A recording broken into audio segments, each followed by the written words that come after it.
அப்படின்னு கேக்குறாங்க அப்படின்னா, எம்ப்ராய்டரி ரிங் மட்டும் வச்சுன்னா, இந்த மாரி வச்சுட்டு, இந்த வெறும் ஃப்ளவர வந்து சுத்தி வச்சுட்டே வந்தோம் அப்படின்னா, நமக்கு ரிங் பெருசா இருக்கும். இந்த ஃப்ளார் வந்து குட்டியா இருக்கும். ஓகேவா?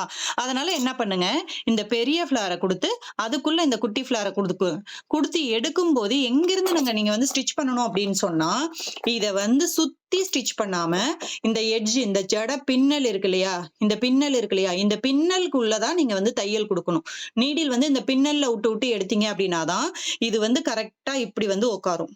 ஓகேவா? அப்படி இல்ல, நீங்க வந்து அந்த கிளாத்ல குத்தி, குத்தி எடுத்தீங்க அப்படின்னா, இதுக்கும், இதுக்கும் நடுவுல நல்லாவே ஒரு ஆக்வர்டா கேப் தெரியும். அதையும் பாத்துக்கோங்க.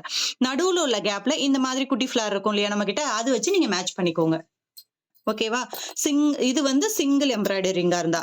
இப்போ இதுவே வந்து ஒரு 2 குடுக்குறேன் அப்படின்னா, அந்த 2வ இப்படி ஜாயின் பண்ணலாம், இப்படி வைக்கலாம், எப்படி வேணாலும் நீங்க வச்சுக்கலாம். ஓகேவா? இன்கேஸ் 3யா இருந்தது அப்படின்னா, ட்ரையாங்கிள் ஷேப் ஃபார்ம் பண்ணிக்கலாம் நீங்க.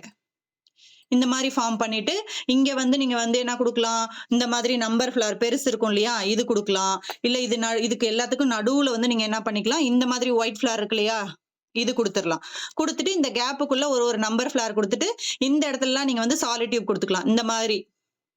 சாலிட் டியூப் வந்து இந்த மாதிரி ஆர்டர்ல வந்து ஒண்ணு பெருசு, ஒண்ணு சின்னது, ஒண்ணு பெருசு. இந்த மாதிரி வர மாரி கூட நீங்க குடுத்துக்கலாம்.